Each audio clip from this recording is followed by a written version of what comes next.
Just before we start, I wanted to tell you that Mamma Mia supports the vital work of Rise Up.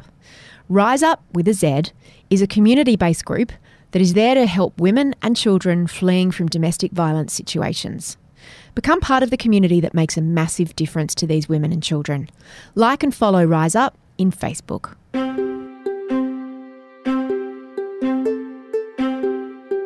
Hi, I'm Mia Friedman, and this is No Filter. Wellness. Just saying that word makes you feel more healthy, calmer, more virtuous. That's why marketers are using the hell out of it, slapping wellness on everything from yoga mats to activewear, vitamin supplements to hair conditioner. But what does wellness actually mean? And how do you get it? Can you buy it? Can I download it? And when did it become synonymous with being a good person? At a particularly unhealthy point in her life, journalist Brigid Delaney, who didn't know a lot about wellness, received an email from her editor about an assignment. Did she want to go on Malcolm Turnbull's crash diet? Her employer would have to pay several thousands of dollars on her behalf, because that's what it costs, and it would involve her eating nothing for weeks while drinking a concoction of herbs that some who've tried them have compared to bin juice. Brigid said yes. I just took one look down at my tight pants and I just thought, yes, I need to do this. And she decided to write a book about her wellness journey. I'm sorry, but journey really does seem like the most appropriate word to pair with wellness, doesn't it? Her book's called Wellmania, and Brigid's got a story to tell. Here's Brigid. Brigid, how are you? Well, I am well, thank you, Mia. That's a very loaded question. Yes, it is. What have you done so far this morning before this interview? Take me through your day. Okay, so I spent last night in the country, so I had to get up very early this morning. So I set like 4 alarms, and it didn't give me time to meditate, which is what I usually do, or have breakfast. What's breakfast usually?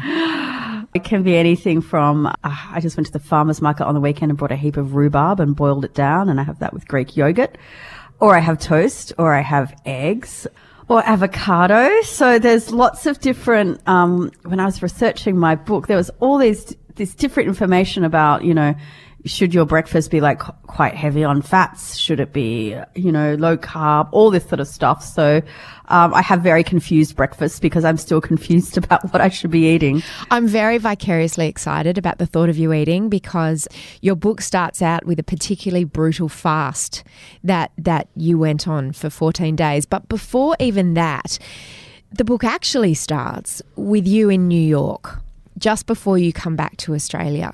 Can you describe what your life was and your body and your lifestyle was like at that time before you came home?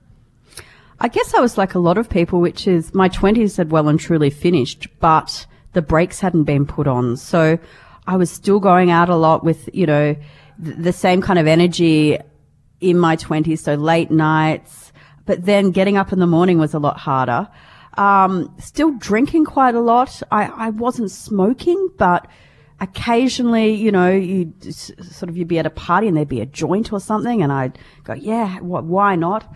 Food-wise, my diet was terrible. I was living in America and having lots of kind of stuff with big portions like hamburgers and, big breakfasts. And I was putting on weight. My clothes were getting tight. It was getting cold. I was pasty. I just felt completely depleted. In wellness speak, did you hit bottom? I didn't quite hit bottom, but I could see the bottom. I think bottom is when you actually get sick, like you get some sort of autoimmune disease or fatigue or a flu that won't go away. So I wasn't sick, but I wasn't well, and I think that can be a really common feeling of just feeling suboptimal, lethargic, greasy pallor, dead eyes, cold sores. So that was the sort of level I was bobbing around in. It wasn't even your decision to embark on this quest, was it? It was your editors at the time. It was. So the fast had gained notoriety because in 2011, Malcolm Turnbull and his wife Lucy had done it to great success. So they both emerged after summer break looking very thin. I don't know if you guys remember that. A lot of people speculated that he might have had cancer or something. He lost a lot of weight seemingly very quickly. Yeah, it was quite dramatic. And so my editor at the magazine I was working for said, would you like to do this fast? Are you silly enough to maybe do something where you don't eat anything for 2 weeks? And I just took one look down at my tight pants and I just thought, yes, I need to do this. So I flew back to Sydney. I was living in Bondi, which is the wellness capital. And I went out and had a big night the night before, turned up at the fasting clinic quite hungover, with a large latte, and was weighed and given some Chinese herbs, which is what you subsist on for that period of time. And then that was it. Like with many diet regimes and wellness plans, there was a guru behind all of this, wasn't there? It wasn't just, hey, don't eat for 2 weeks. There was a program. Can you tell us a little bit about it? How much did it cost? Yep. So it costs, it depends on what sort of program you do, but it can cost several $1,000s to not eat. Yeah, to not eat. But what you're paying for is for the absence to be enforced. So I'm sure, many of you have been on diets where you're the policeman of your own body and it's very hard to be disciplined. So I would go to this fasting clinic every day. I would be weighed. I would have acupuncture and I'd have this very rough massage. It was a massage on my organs. What was the purpose of those things? Well, the theory behind the fast is that even if you look skinny, you have this fat, if you have an unhealthy lifestyle, fat builds up around your organs and it can block oxygen from getting to them. So you're not actually functioning at the highest level. So your metabolism is slower. Your kidneys aren't flushing out what they should. Your liver's not working at its best level. So this fast aimed to remove I think it's called subterraneous fats around the organs, and then, they would be at their best level and you would never need to go on another diet again. But you had to you just had to stick with it for 101 days. That was 101 days. Yeah. And the purpose being really weight loss? They never said weight loss on the tin, so to speak. It was, but that's what everyone kind of went in for. It was particularly popular with Sydney businessmen. I'd go to the counter and there'd be these guys in suits who had the largest kind of guts and had obviously enjoyed, lots of meals at the pointy end of the plane and nice restaurants. And, it was a way of dropping weight really quickly, particularly around your middle, which is where a lot of men carry it. So, and it was all overseen by a Chinese doctor called Dr. Lu. Yes, that's correct. What did he promise you? Well, Dr. Lu was a man of few words, but he said if I stuck with it, if I followed the program to the letter, and that included not even chewing gum, then my organs would reach their optimum level and that I would lose weight as a byproduct. And he was correct.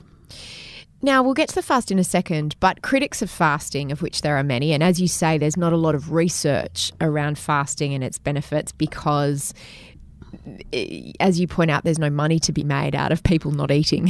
You don't have to buy anything, so there's no one really incentivized to do that kind of research. But critics of fasting say that, and this idea of detoxing, our bodies are full of organs that do that for their job. Right? Our liver, our kidneys, our lungs, aren't they all detoxing things every day, every minute of every day? Absolutely. So if you've got a healthy body, even if you're feeling suboptimum, your organs are still working. They might be working a bit harder, but they're still working and their job is to get rid of any poisons or toxins and the word toxin is also sort of a word that has come under scrutiny for being a bit of a non-word. Like, what is a toxin? Is it something that, is belched out in a factory, or is it something that we eat in a bagel? It's a very amorphous kind of word. So our bodies do all this work anyway. And a lot of research I did, doctors would say any detox kit or program is a complete load of rubbish because we have organs. What did your GP say? You consulted a doctor before you did it? I did. My GP, He was really interesting. He said, fasts have been around throughout history, that our body is actually quite equipped to fast if it's, relatively well supervised. And that fasting might teach me a good moral lesson, which is the lesson of hunger. The lesson of, what it's like to go without. So I found that approach interesting from a philosophical point of view.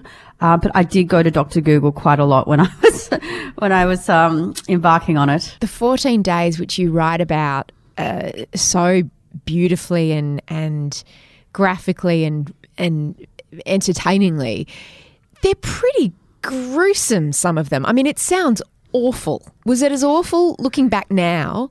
Would you recommend it to someone? Would you do it again? What was the hardest part? I think the hardest part is there's the hunger, which is really hard, but it's the lack of purpose. So when you take away meals, you take away a whole heap of life that is really essential, like socializing, enjoyment of food, ritual, the way that our time is organized. It's often organized around meals. So even though it was only a couple of weeks, I felt very lonely in that time. I didn't have, my friends didn't want to see me. They were, it's very uncomfortable if you're not eating and everyone else is ordering these big meals. People feel self-conscious. So I didn't really leave the house for a couple of weeks. And when you did leave the house and see your friends, sometimes you licked their food. That was a glorious little anecdote. I did. How did you cheat? Tell me how you cheated through the 2 weeks. Okay, so my face got really kind of had a strange sensation, I think, from not chewing. So I used to get my housemate's food when she wasn't looking, and I would chew it and spit it in the bin, just so I could have that sensation in my mouth. I would lick the juices from pans. So, and I remember speaking to my mother about it. I said, I emailed her and I said, this is what I've been doing. And she said, don't lick the juices from pans. You'll burn your tongue. So, I went into the city one day and I got a goizuya and I stuffed it in my mouth and I chewed it and then I spat it in a bin, which must have looked very strange. And then I had a very important kind of business meeting halfway through the fast and I couldn't avoid it, but the woman wanted to meet me in a cafe and she ordered breakfast and she didn't know I was fasting, and she turned around at one point and this reptilian element in my body and brain just took over, and I reached across the table and with a claw-like hand, I grabbed some of her breakfast and shoved it in my mouth. In a very kind of animalistic way. Did she see you? She kind of turned around at the end and there was bits of her food dropping down my chin. And we're now really great friends and we laugh about it. That's fantastic. When you don't eat, things go weird. Did you start to obsess about food? Did you start to look at pictures of food and walk past looking at people in restaurants? I was like a sad puppy dog that is wanting to be, picked up from the animal shelter. I just had these eyes that I've once followed this guy down Bondi Road because he was carrying a box of pizza and the smell was just so intense that you wanted to lick it. Yeah, I went about a K out of my way, just because this scent was incredible. I was obsessed with Gwyneth Paltrow's cookbook that came out at the time called, I think, It's All Good. Do you know that one? It's a beautiful looking cookbook. And so, I spent a lot of time in bed. So I would just lie in bed looking at these pictures of Gwyneth with this amazing food and dream about what I would eat when the time came. Did the hunger go away after a certain point? It's funny, it does go away. You're allowed to drink water and tea. Oh, great. And the herbs are quite disgusting. They smell like cigarettes and dead leaves, and they're pretty gross. So I had to have those 3 times a day. So you kind of you slosh around the place filled with your liquids, and the hunger's a bit like waves.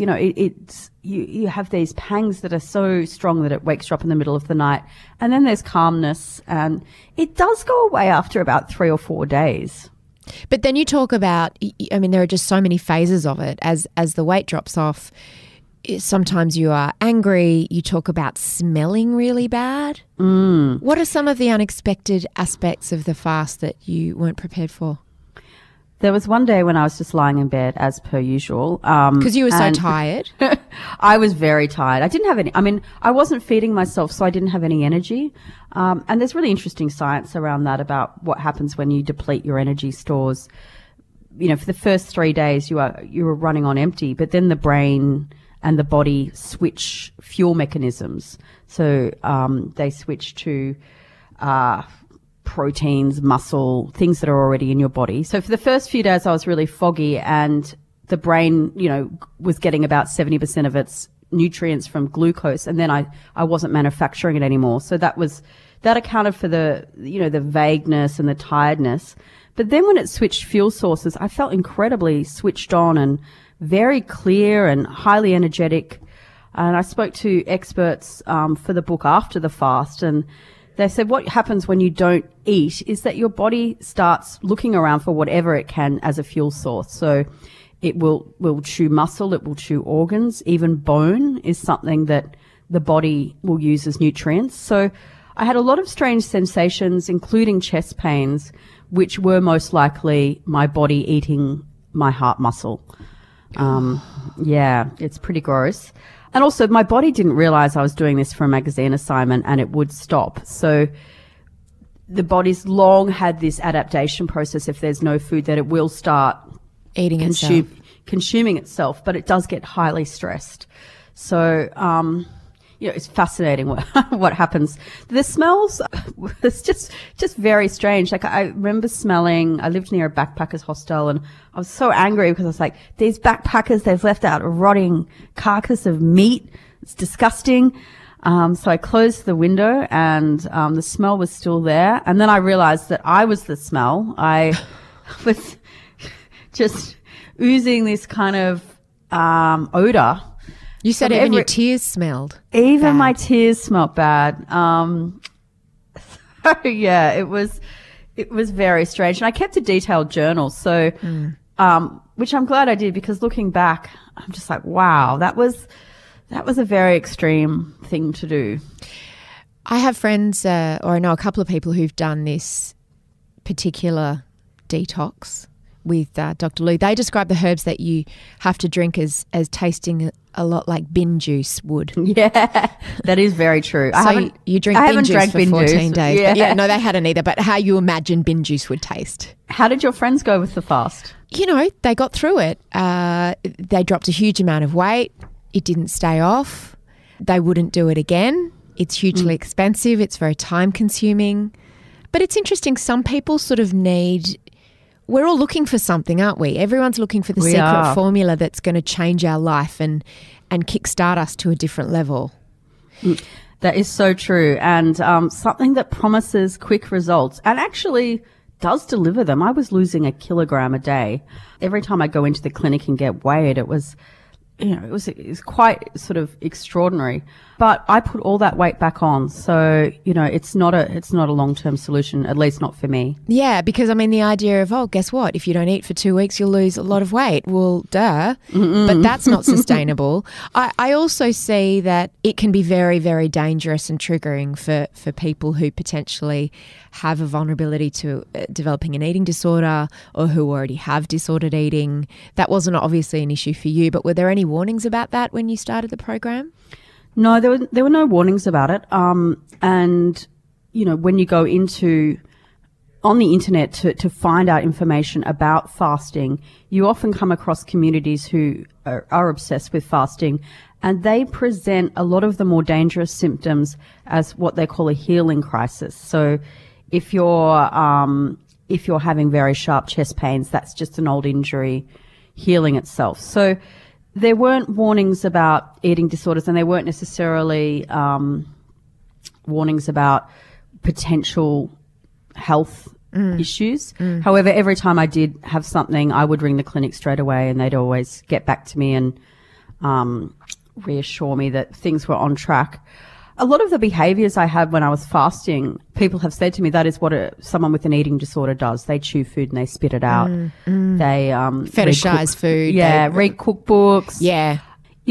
stare longingly at a tray of croissants that's just come out of the bakery oven. It's all that sort of stuff. Become socially isolated, avoid socializing around food. It's almost what a like nightmare. You got to visit anorexia for a couple of weeks. It is, and it's not a place I'd want to go back to because the body can't cope. It's not meant to go for that long without food. And I think every now and again to really restrict your calories, to try fasting, I think it's a really wonderful thing to try. One of the things I did learn was that I've been overeating, for years, and a lot of people overeat. They have more food than they need, and that's a really great lesson to learn. But yeah, it can tip over into a bit weird sort of behavior. Fasting wasn't the only thing that you tried during your research for your book, Wellmania.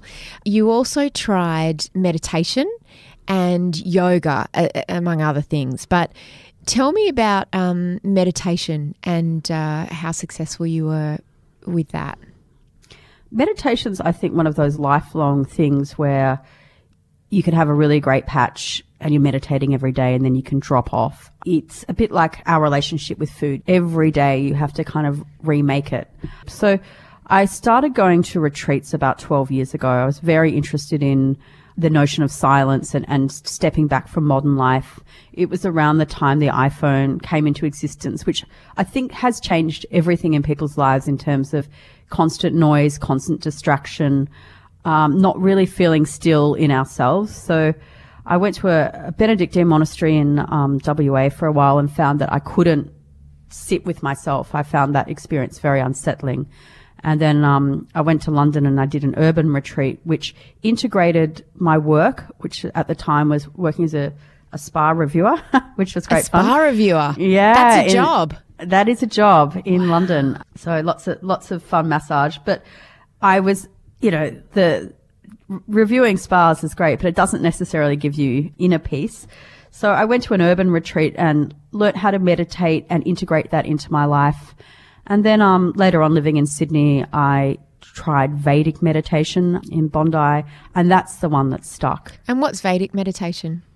It's a form of transcendental meditation. So you have a mantra. You're meant to do it twice a day for 20 minutes each day. Now, I don't always do that, but I found that when I have done it, it's acted like a beautiful kind of buffer between me and a lot of stress or kind of monkey mind. It does work. And with this book, I was interested in things that were portable, that were cost effective, and that could be integrated into most people's lives. So, going away on retreat is fantastic, but often it costs up to $3,000 for a week in Bali doing yoga.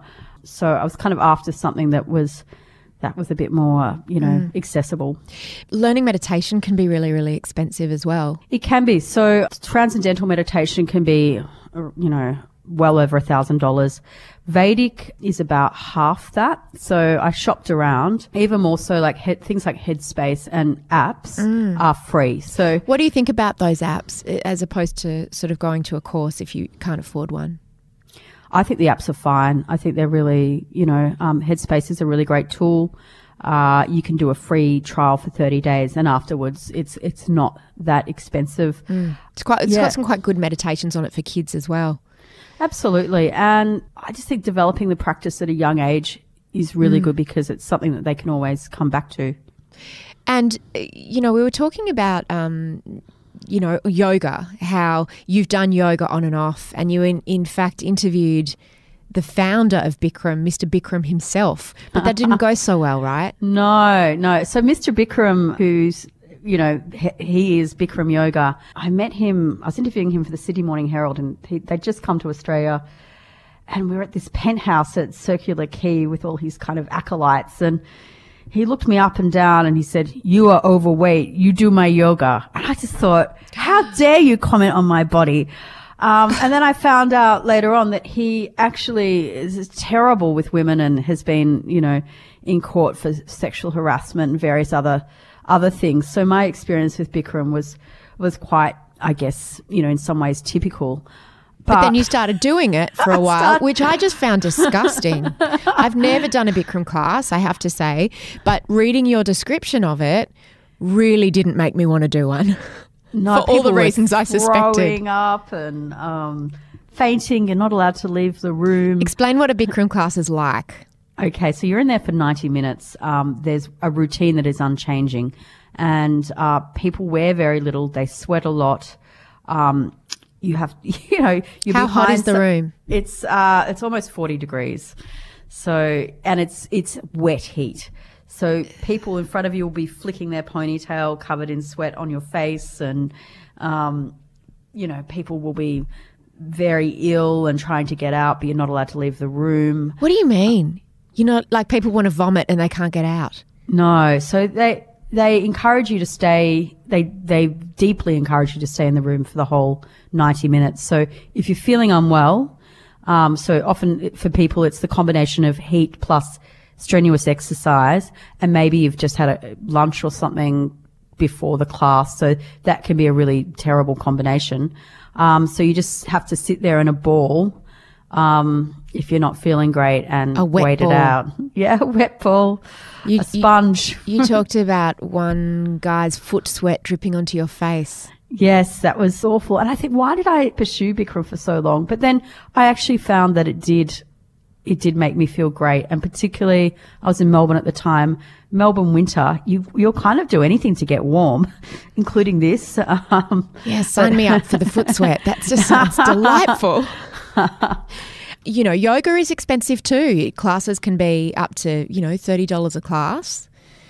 I wanted to ask you about this connection between Wellmania or the wellness industry and money, how it really seems to be this buzzword. Well, first of all, how do you define wellness? I define wellness as anything that is an intervention into your health and well-being that's sort of non-medical. So I would include supplements, vitamins, yoga, Pilates, meditation, retreats, spa holidays. And it's a multi-trillion-dollar industry and growing. It's all of those huge. things that you mentioned cost money. They do, yeah. And to eat in a certain way and follow these recipes and live the Gwyneth lifestyle. She's really become the sort of the icon and the avatar for wellness, hasn't she? She's reinvented herself from an actress to the sort of Martha Stewart of wellness. She was really prescient. Like I remember when Goop came out a few years ago, people saying, "Oh, this is kind of hocus pocus," but that company has grown and a lot of people connect with her message.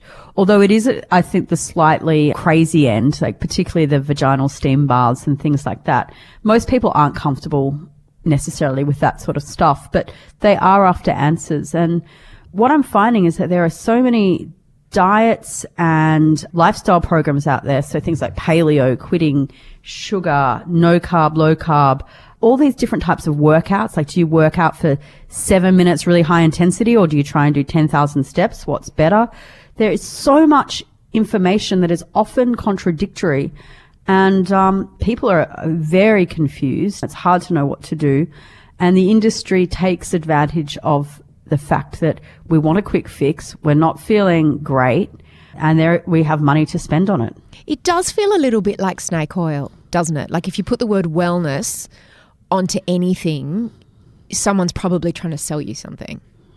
Absolutely. Wellness and also Bondi. I think Bondi and Byron Bay are these products and places that are used to sell a certain lifestyle. Is wellness just the preserve of the rich and the privileged? It is. However, you'll find that our grandparents probably lived, a very idyllic wellness lifestyle, in terms of they probably slept a lot better than we did because they didn't have devices. My grandparents were farmers, so they were constantly moving around, and they ate stuff that was organic because it was on their farm. So in many ways, like what we are seeking is something that was very common in the past, but we've now moved into this kind of Frankenstein food era. There's a lot of processed food, so companies do package up, something and say it's organic and then charge us triple the price. Tell me about the connection between wellness and weight. Is it just another word for diet? Yes, that's a very interesting point. In recent years, to say you're on a diet or to overtly show too much concern for the shape of your body is seen as not very cool. You know, it's, you've got to be happy with how you look. Well, in actual fact, most people want to change something, and you can do that by saying, I want to be healthier. I want to glow. I want to be lean. And if you look on Instagram, a lot of the hashtag clean eating are very skinny, women with quite unachievable body types. Yet that is our current sort of aspiration. Hashtag wellness. Hashtag orthorexia, which is, what it really is, which is a new type of eating disorder, which is based on clean eating. So there was one guy in my book who wouldn't eat anything that had not been picked 15 minutes before it was on his fork. So you can get to that really extreme level and it's still an eating disorder. Are we just seeing a lot of people with orthorexia or other forms of disordered eating monetizing their disorders under the guise of wellness? All these sort of a lot of these gurus of certain diets and certain fitness programs, is that what we're buying into? I think it is, but it's really hard to prove. So you might have a sense that someone who's pushing a certain lifestyle isn't healthy themselves. You can't really say because they have the answers ahead of that. They say, well, no, since I've done this thing, this disease has gone away. But I interviewed a nutritionist for my book who said that she's now starting to see a lot of people who've followed these, diets where you eliminate certain things forever, and that these people are having trouble conceiving, or they're missing kind of enzymes that create other things in your body that, regulate hormones or mood. So I think we need to look at our wellness gurus really carefully and say, well, what might work for that person isn't necessarily going to work for everyone else. How did wellness bloggers become the new sort of supermodels in a way? It used to be magazines and flicking through magazines that would make us feel inadequate. Now it often feels like Instagram is just a way to feel bad about yourself. It is. And you see very few photos on Instagram of people having rowdy, big late nights and drinking. That's really out now. So you look at rates of drinking amongst young people, they're falling. And what's cool if you're young is to be healthy and sporty and to be really great at yoga or to surf. It's not being able to drink, 14 pints in one night without throwing up. So there's been a real shift. And I think in the early 2000s and definitely the 90s, it was a lot more rock and roll. It was a lot grungier. And I don't know whether or not millennials have just absorbed the message that obesity is bad and healthy living is good. But we're really seeing a manifestation of that now on Instagram. But are they actually healthy, or are they just taking Coke on weekends and, There's a bit of that. One time I was at yoga in Bondi and the person next to me was doing downward dog with blood running out of their nose. And later on was saying, I shouldn't have had so much Coke last night. And there is that, I call it the Bondi wellness paradox, which is, Coke at night, yoga in the morning. If you have a big green juice, then it will absolve you of all your sins.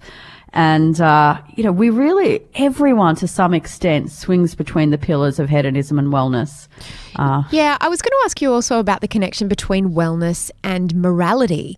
Even the hashtag clean eating, it immediately presupposes that all other eating is dirty eating. And there's an absolute value judgment in that.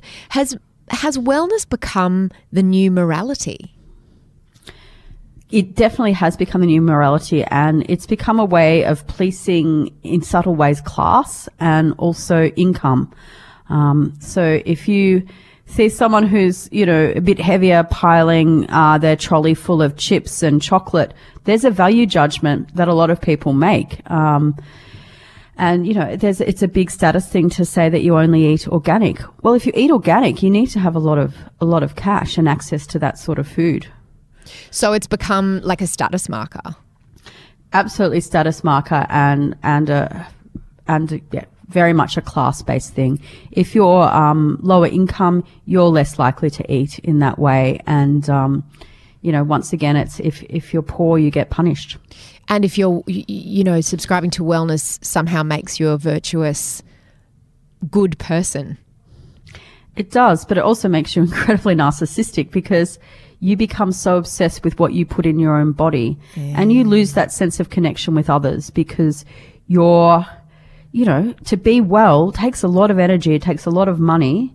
Going to these yoga classes, 90 minutes, an hour, to buy the yoga pants, $110, to go to the organic shop. It's a huge amount of energy to be this sort of person. And when you're being that sort of person, it means you can't be another sort of person, which actually might be a less healthy but more engaged and more giving sort of person. I want to be that person. I want to be that person too. It's good justification as well. More with Brigid in a moment. But first, all this wellness is making me want to listen to another podcast that we have on the Mamamia Women's Podcast Network called The Well. Robin Bailey. Yes, Rebecca Sparrow. It is so good to see you and be back in a studio with you. Yes, because we are back for season 2 of The Well, Wholehearted Conversations for a Better Life. Excuse me, award-winning. Oh, yes, we won an award. We won a podcast award. We have got a jam-packed, lean forward, you're going to love it, season 2, haven't we? Yes, talking about things like love languages, which is something that I have spent a fair bit of time on. I don't even know what they are. That's okay, I'll tell you. In that episode, not now. Yeah, I can't wait for this one. What do you do, Rob, if your mother is not the mothering type? What do you mean, like baking stuff and making sure that nurturing, yeah, kindness, the basics. So join us for The Well, Wholehearted Conversations for a Better Life with me, Rebecca Sparrow. And me, Robin Bailey. You can subscribe in iTunes or find us in the Mamamia podcast app. There seems to have been, over the last 10 years or so, this move away from experts and towards unqualified gurus, so we're less interested in what a doctor has to say and more interested in what Gwyneth Paltrow has to say. And so in the vaccination world, for example, you have a whole lot of people who are discarding science and, listening to what, say, Jenny McCarthy, who's a former Playboy model, has to say about links, spurious, clinically proven, unproven links between autism and vaccination, for example. Is wellness part of that? We're looking for these shiny, sexy, attractive, looking skinny gurus that are telling us if we just follow this plan, if we just buy this book, if we just stop eating this thing or buy this supplement, we can look like them. Absolutely. I mean, what else is Trump and Make America Great Again but a slogan that has absolutely no substance and no policy or planning behind it? So this is part of, I guess, a global sort of stupid moment. We've gone from progressing towards a sort of, each year there's more new scientific discoveries. We become more enlightened. We know more about ourselves and our body and the earth. Yet somehow we've taken this giant step backwards, whether it's the vaccination, anti-vax movement that you're talking about, whether it's climate change denial, and also diet. We are ignoring the science, which is, generally speaking, eat less, move more. It's pretty simple. And instead coming up with all these weird hocus pocus, like if I don't eat, white foods or, foods that have been grown in a hot climate, then suddenly I will feel so much better. Or if I cut out these big chunks of food groups or dairy or gluten-free, even when there's no reason biologically for everyone to do it. Obviously, there are some people who are lactose intolerant or gluten intolerant. But it's almost like we're looking for the quick fix. Is that all it is, under the guise of doing something good for ourselves? We're looking for the quick fix, and also we want to feel like we've got the edge so we can, a lot of conversations I have with people are, oh my God, I've just tried this new thing and I feel so much better. So people are sharing information, and everyone wants to kind of be a bit more knowledgeable than the next person about what's going to work. But I read this interesting book last night on the placebo effect, which is, placebos work on our brains. So if we are told to take a certain supplement and told that we will have more energy, then, we are actually inclined to actually feel like we have more energy because this is the kind of magical thinking. We're having a global moment of delusionment and I want us to wake up. Yeah, there can be a real downside to it though too, can't there? I mean, did you sort of get a glimpse into the dangerous side of wellness in that it's because it's such a spurious term, people are making various claims, encouraging people to stop taking medications and just eat a certain way instead. You write in your book about meeting some women who are going on to this retreat in Bali, and 3 of them have cancer and 1 of them has Parkinson's, and they'd read some stuff that Deepak Chopra had said, which you'd also gone and seen, and they believed that they'd caused their illnesses. Yeah, that to me is a really distressing sort of claim when people say that their personality or that their behavior through life has caused them a cancer. And it's amazing how many smart people I know who actually believe that they are the cause of their own disease. Is it mostly women? Let me guess. It's mostly women. It's this equivalent of, I'm not worthy. I've brought on my own problems. It is essentially cells, rogue cells. It doesn't have a moral component. I mean, you could argue absolutely that behaviors like, smoking cause cancer, but having, repressed sexuality, is that going to cause ovarian cancer? I'm not so sure. And the wellness industry does prey on these very strange theories and beliefs that people have about how they are responsible. And only they can get themselves out of it. So don't submit to Western medicine. Go and find some healer in Bali who'll poke your foot with a stick and, you'll get better. So there is an exploitative angle to it, isn't there, potentially? Potentially. I think a lot of the people who are providing these treatments genuinely do believe that they are being helpful.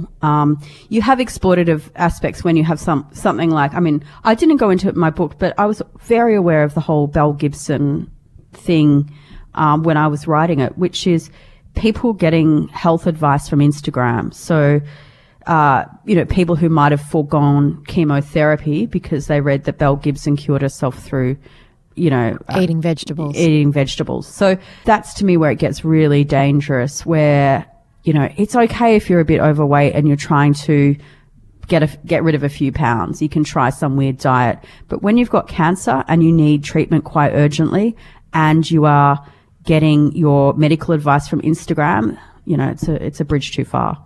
Now that your wellness journey, your hashtag wellness journey has pretty much ended? Has it ended? Or is it more you've infused it into your life and there are certain permanent changes you've made? Oh, look, it never ends. This particular aspect I know what works for me. I know myself as well. Like I'm pretty lazy. I'm pretty undisciplined. I love food. I love really nice wine. I still like late nights, but I know that I pay a price for them, and I'm constantly assessing whether or not I'm prepared to pay that price.